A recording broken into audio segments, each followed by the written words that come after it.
Hi, I'm Gabby, I'm Katie. and we're here with Dr. Mai Ward. We're going to start off can you tell us a little bit about your experience and your background? Sure. I am a UT graduate, biology major, and I did my medical school in San Antonio, the medical school there. And I'm a pediatrician with a large multi-specialty group right now. What does a typical day at work look like? A typical day at work. Log into my computer and any messages that patients leave for me or results, I check on those and then call everyone back or reply to messages. And then I start seeing patients. Typically, probably about 15 patients for the morning, and then mostly in the afternoon I have administrative duties that I take care of. Can you tell us about what kind of skills your job requires on a daily basis? I think it requires a lot of patience. Nowadays, a little bit of computer skills, especially keyboarding and typing. I think that it's a huge advantage that people don't think about.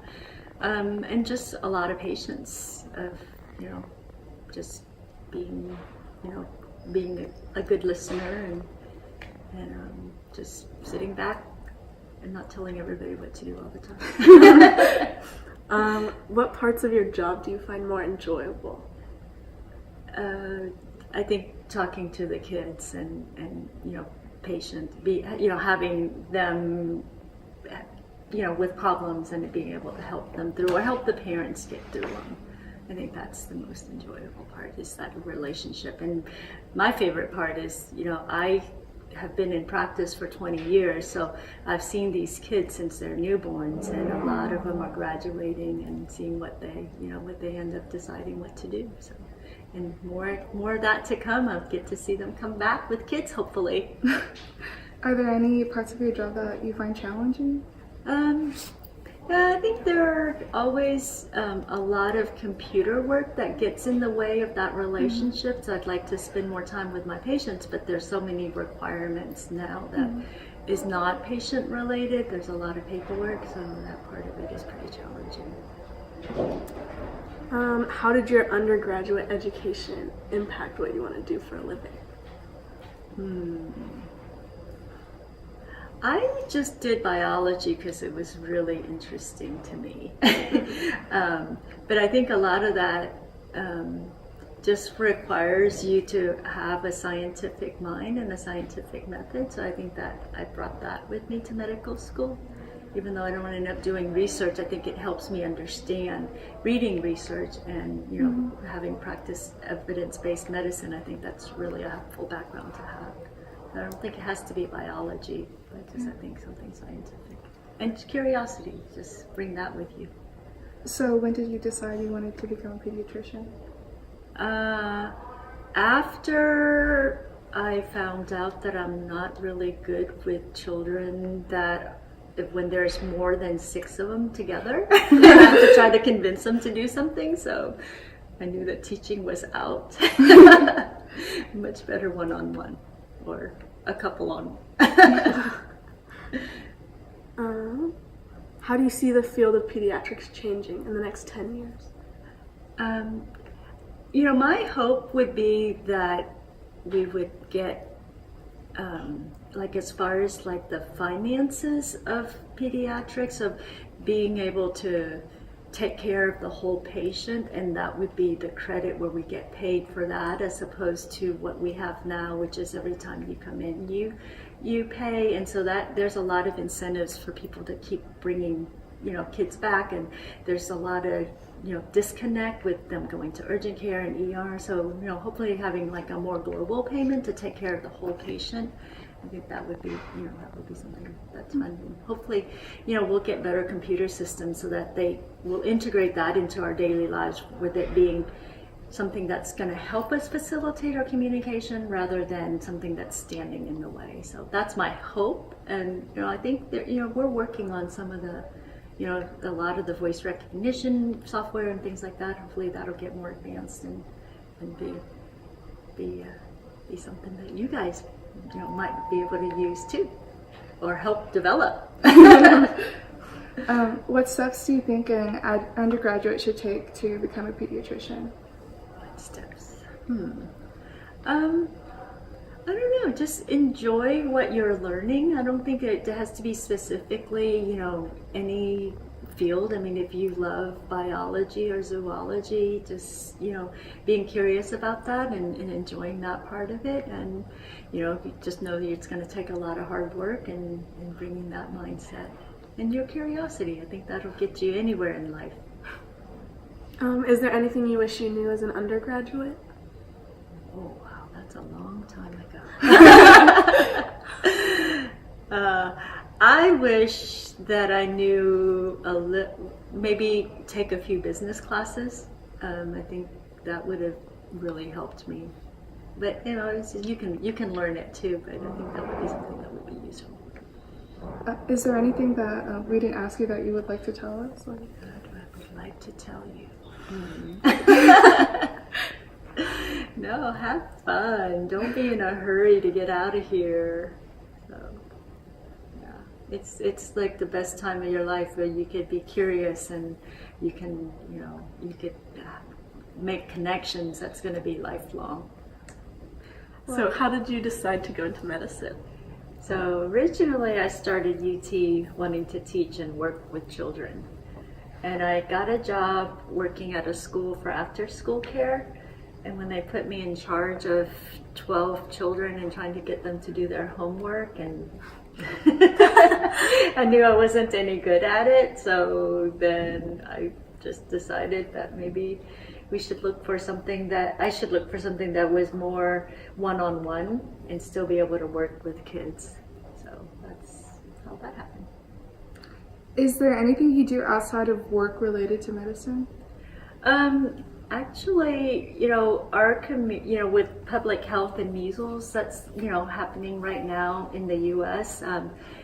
I went and spoke in front of the Texas legislators this week, the Senate, is there was a bill that was sort of, for a little bit anti-vaccine. So I went down to try to educate the senators about that and hopefully, educate the community. So that's something that I'm seeing in the near future that I'll have to do more and more about, and just instead of working with one family at a time, trying to help the community understand how important vaccines are and what some of these diseases that we, have vaccines for can how that can help the whole community. It becomes a public health issue for us all. Is there anything you're planning on doing soon related to medicine outside of work?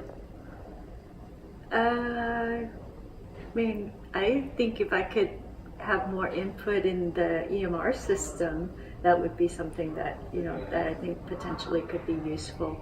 Because as a user, sometimes it's a different view from what a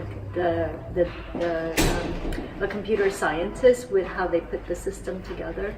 So hopefully getting somebody to listen to what it's like on the user end of things. I have a question.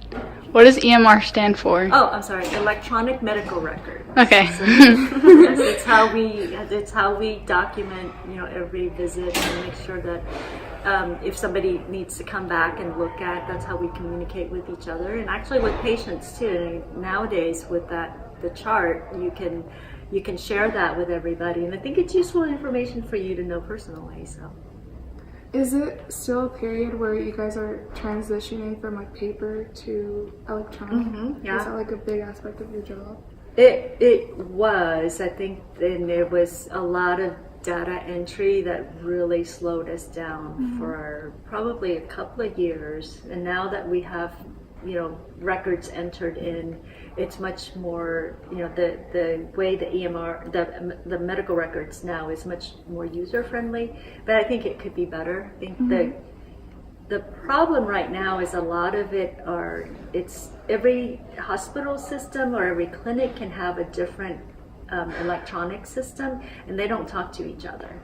And so right now it's still very disconnected, and I think if we can somehow get that all working seamlessly, I think that would be I think that would be a tremendous benefit.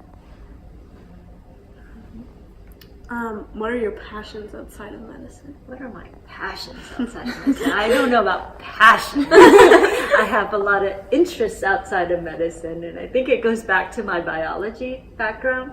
I love to travel, and I was in Costa Rica last week and visited the rainforest and just kind of all adaptation and evolution and symbiosis and epiphytes. All of these were like flooding back to me. It was really exciting. And then and actually combining with medicine, we Costa Rica is having I don't want to say it's a big issue, but sloths and them dying off. And so actually this one sanctuary I visited had premature sloths.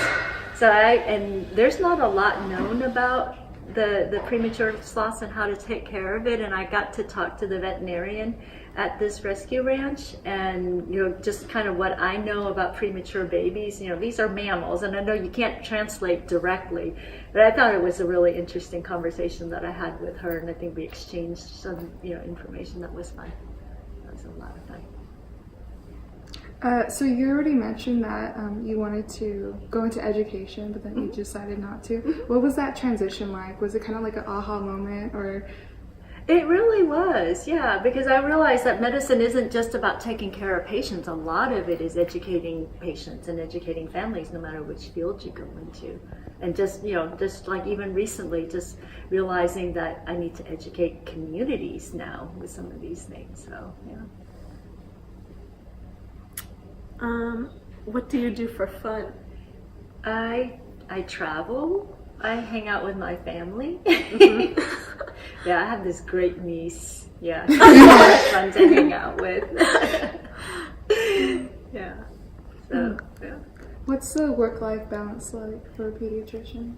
I think that's tough. You really have to be mindful of doing that, because when you care for somebody, even with your own patients, it's hard not to bring that home. And I oftentimes probably do more than I should, but it's good to schedule in time with your family, because it can easily slip away. So just kind of finding that balance, and then accepting help when it's offered, and not just trying to take it all on yourself. Your spouse should lend a hand in, and a lot of times it's not even that the other person may not be not willing. It may be that you're not accepting of that. So you don't have to take everything on yourself. And different people have different way of doing things, but you can get to the same goal.